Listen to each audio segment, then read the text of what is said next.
સમાચાર હવે સુરતથી જ હરિનગર વિસ્તારમાં સગા પુત્રએ માતાની હત્યા કરતા ખળભળાટ મચ્યો છે। દીકરાએ બહેન જમવાનું કેમ ન બનાવ્યું એવું કહીને ઝઘડો કર્યો હતો। પિતા વચ્ચે પડતા પુત્રએ પિતાનું ગળું દબાવ્યું। પુત્રએ બચવા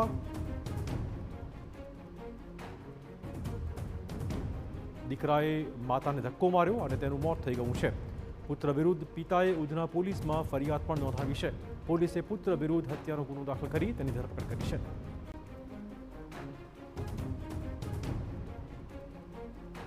જે આરોપી મેહુલ છે એ ઘરે આવે છે અને એની માતા જે પ્રતીક્ષાબેનને કહે છે કે તેના માટે ને તેની દીકરી માટે શા માટે જમવાનું બનાવેલ નથી, અને આ બાબતે તેના અને તેની માતા વચ્ચે બોલાચાલી થાય છે અને જેમાં જે મેહુલ છે એમના પિતા હર્ષદભાઈ વચ્ચે પડે છે અને મેહુલ હર્ષદભાઈનું ગળું દબી દે છે અને આ ઝપાઝપીમાં પોતાની માતાને ધક્કો મારી દે છે, જે પ્રતીક્ષાબેનને, અને જેના લીધે પ્રતીક્ષાબેન જે છે એનું મરણ થાય છે।